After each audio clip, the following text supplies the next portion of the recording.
The headlights on my Semi were really dim at the time, and I had been putting off getting them fixed forever. Usually I couldn't tell the difference, but since there were basically no other cars on the road, it was much more obvious. I remember having to strain my eyes every few minutes to make out the road in the distance. That could have been a horror story in of itself.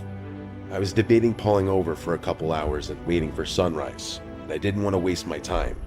I desperately needed the money at the time, so I kept driving even though it wasn't fully safe. I figured since it was basically a straight line, it would be okay. I think it was about an hour before sunrise when I saw something approaching fast in the distance. Worried about hitting an animal, I slammed on the brakes. As my truck screeched to a stop, I realized what was in front of me, a car with its hazards on. The weird thing was that it was in the exact middle of the road, like literally on the double yellow. What was even weirder was that the passenger door was wide open. My truck stopped maybe a foot before hitting it. Not to toot my own horn, but I'm a pretty fearless guy, and I know my way around a bar fight. Because of this, I wasn't really scared when I saw the car.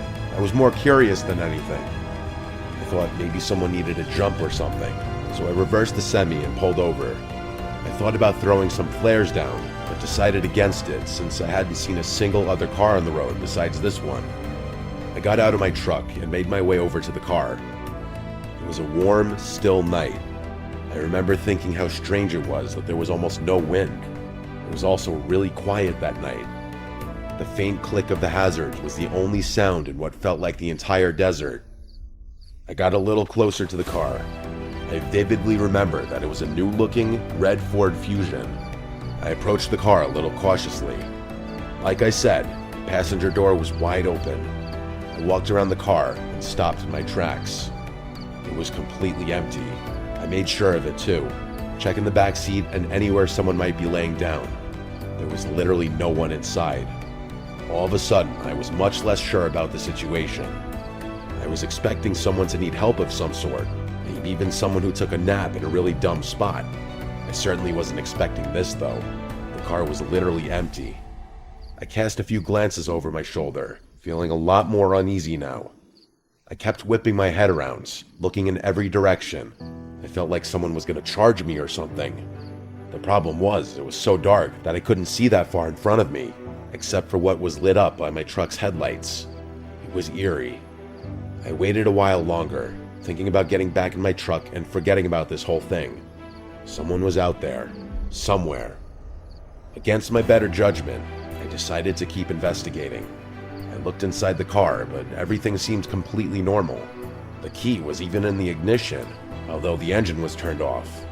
I got back out of the car and made my way over to the trunk. Might as well have a look, I figured. I went to open it, but it wouldn't budge. Locked. I grabbed the key out of the ignition and unlocked the trunk. Still though, the thing wouldn't budge. It was jammed from the inside somehow. I opened the back door and tried getting at the trunk through the back seat. To my surprise, it actually opened. There were 3 squished garbage bags back there, along with a rope that was tying the trunk closed. I remember glancing one more time over my shoulder before reaching for them. The coast was clear. I must have been within 5 inches from one of the bags when the loudest gunshot I've ever heard rang out into the night. I slammed my head on the roof of the car in shock. I didn't even think. I threw the keys on the front seat and got out of the car as fast as I could. As I was climbing into my Semi, I heard a grungy voice yelling in the distance. He yelled "hey" a bunch of times, and his voice seemed to be quickly approaching. I scrambled into the Semi and turned it on. I threw it in gear as fast as I could. I remember cursing a bunch of times as the engine initially stalled, and that's when I saw it. As my truck began pulling out, I saw a person standing at the trunk of the car. He was a short, husky guy with red hair. He was wearing overalls and shin-high boots. In his left hand, he was holding a small shovel. In his right, though, was an old-looking hunting rifle. We locked eyes for a few seconds as my truck began to drive past him. He didn't move. I remember him not looking crazy or anything. He had this worried look on his face.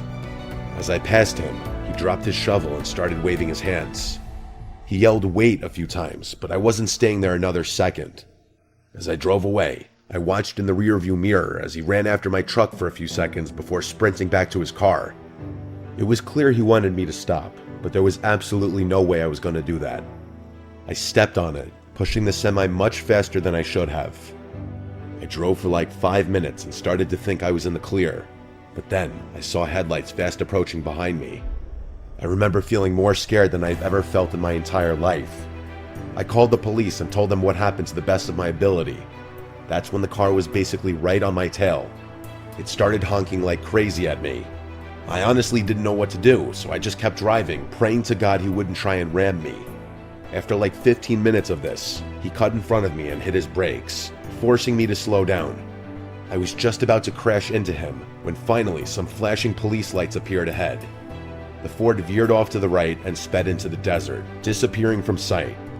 I pulled over and waited for the officer to show up.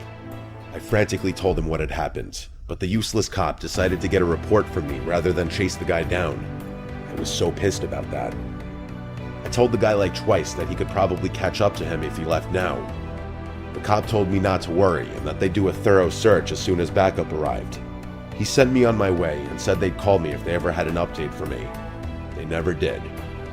None of my buddies have a story this crazy, and I've told it more times than I can count. I know what you're probably thinking. That guy was definitely burying bodies. That doesn't really explain why he had such a small shovel, or why he tried to follow me.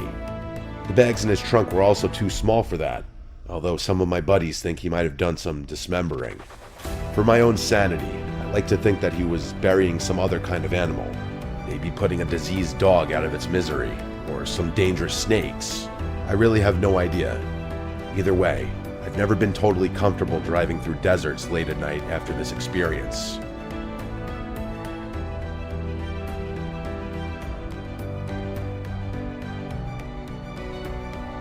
Prestigious university for some personal reasons, and people always tell me I could have been more than a trucker.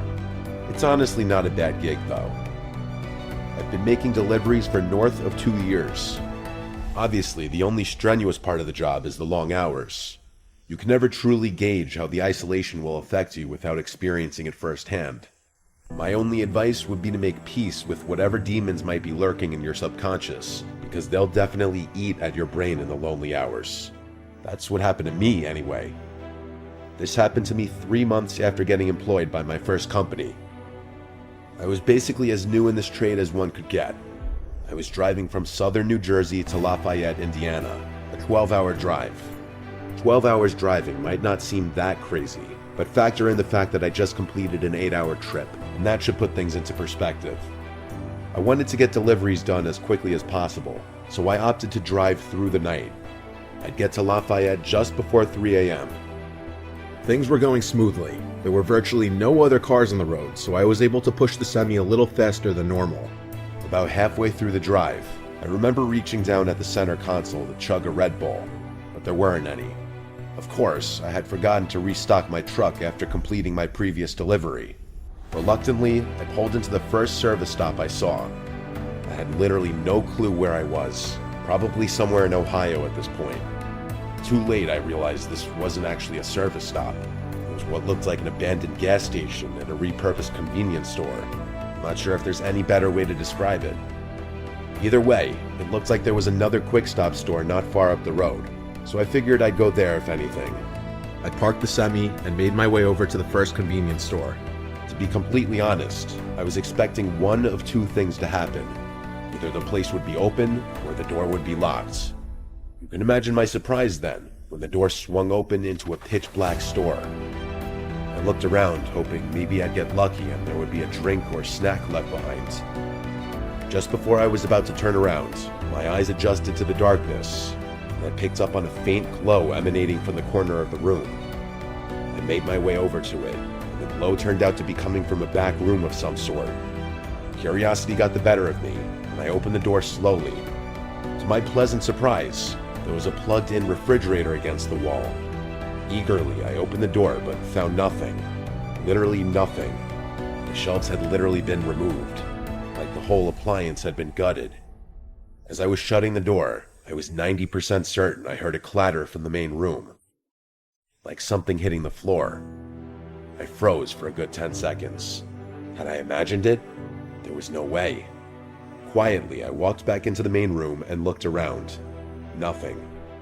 Part of me wanted to keep investigating. I didn't have time for this, though. I walked out the entrance door and basically jogged to the other shop. It was open, thank God. I paid for my drink and made it back to my truck. Something about this whole stop felt wrong. I needed to get back on the road as soon as possible. I took one last glance at the abandoned store and noticed the door was now open. I was 100% positive I had shut it behind me. It wasn't my job to figure out what was going on here, though, so I started the engine and merged my semi back onto the highway. The caffeine started kicking in and snapped me out of my tired haze pretty quickly. My mind began to wander, and I started thinking about how bizarre that whole thing had actually been. I guess a squad or an abandoned building wasn't the strangest thing in the world, but my brain couldn't explain that refrigerator no matter what theory I thought of. I tried to forget about it and kept driving. It was then that I started noticing weird movements in the curtain behind me. Sweat started dripping down my forehead. I watched in the rearview mirror as the curtain seemed to billow and move, even though I didn't have the air on. I thought the worst. There was someone in my truck. I didn't have any weapons on me or anything, so I discreetly punched in the nearest police station on my phone. The drive there was the most tense and horrifying 20 minutes of my life. I kept imagining that person reaching out to grab me or trying to crash my truck. Finally, I approached the police station. I stopped the semi as close as I possibly could get and basically ran over to the police station. In seconds, my truck was surrounded by police, and after I opened the back, what I saw will stay with me for life. The police pulled out 3 homeless-looking people, 2 men and 1 woman. For someone like me, who's been doing this forever, I like to think I can outwork all these young guns that are snapping these jobs up. This isn't always great, though. Usually I push myself to the absolute limit when it comes to functioning on barely any sleep. 4 years ago, I was working for a warehouse based in North Dakota. For anyone who doesn't know, North Dakota is one of the flattest states, which makes trucking a little easier. This also meant that skipping out on a few hours of sleep could mean the difference between employment and getting the sack. It was a chilly Tuesday morning in May. The beginning of the week meant that more loads needed to be shipped, which meant more work for me. I wanted to knock it all out in one shot, so I traced my route into Montana accordingly, planning on not stopping even once to sleep. I hit the road a few hours after lunch, expecting to reach my destination very early the next morning. I pushed the semi as much as possible, doing maybe a couple over the speed limit. It was getting late, and I remember rubbing the crust from my eyelids as the clock ticked past midnight. I was having trouble keeping my eyes open, but I only had about an hour left in this drive, so I gritted my teeth and kept going. My buddy Tristan, who was also a trucker, introduced me to smelling salts when I first started out. If you don't know, smelling salts are basically some kind of crystals in a little bottle. One sniff and you're wide awake. You had to be careful though. Too many back-to-back uses could be dangerous, or at least that's what Tristan told me. They burn your nose a little bit, but whenever I needed a boost, I'd reach for the smelling salts first. This was one of those times. I took a big whiff and shot my head back, my reflexes taking over. I felt the adrenaline course through my body, and I hoped the feeling would last the rest of the drive. A half hour shot by, and I was really struggling. I felt myself start to doze off, and the blare of my truck drifting into the shoulder jolted me awake. This was getting dangerous, I thought. I had to pull off. I was all alone on the highway, but there was nowhere to pull off. There was just woods on either side of me. I slowed the truck down, searching desperately for somewhere to pull over. At this low speed, my headlights pierced through the darkness and I was able to see a lot more. As I looked around, I saw something that confused me. There was a purple dress lying in the middle of the road. What the hell? I thought, rubbing my eyes. Was I hallucinating? I blinked like 6 times just to make sure I wasn't going crazy. It was real. I approached the dress with my truck and stared at it as I rolled by. In hindsight, this should have been more of a red flag, but I think I was just too exhausted to process what was going on. About 200 or so yards away, I passed a pair of shoes. Now I was starting to freak out. What the hell was going on? I passed the shoes, praying to God there would be a place to pull off soon. My old man, David, was a super religious guy, So I clutched his old cross and hoped he would come through for me. A little further up the road, I saw a bunch more random clothing, some of which looked like little kids' clothing. This time I stopped the truck. The panic started to set in. Something was very, very wrong. I sat in the driver's seat with the truck at a standstill. I was expecting something to happen, but it never did. So I did what my instincts told me to do. I stepped out of the truck and went to inspect the clothing. I still remember the feeling of the chilly morning air piercing my skin, which definitely helped my exhaustion. I approached the pile as cautiously as I could. It was indeed kids' clothing. It looked like there were both boy and girl pieces of clothing in the pile. I looked around into the woods, but I couldn't see much of anything in the darkness. I had my head on a swivel, worried that this was some kind of trap. I decided it was not my business to figure out what was going on, so I made my way back to my truck. Just then, I heard a crunch from the left. I whipped around, trying to see what was there. I stood there, waiting to hear another sound.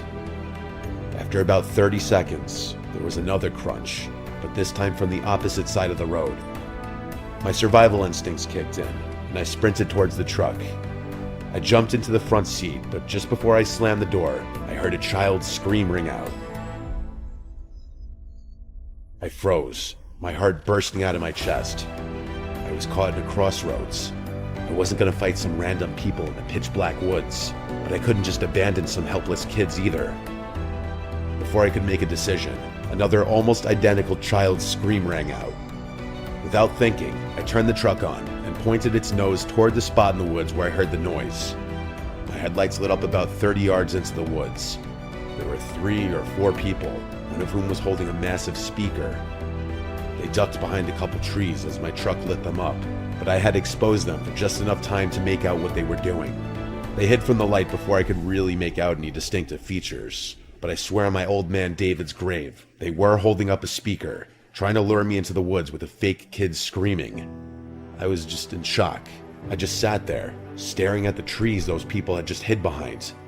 I reached for my phone to call the police, but before I finished dialing, I heard a thump from the body of the truck. Someone had thrown something from the other direction.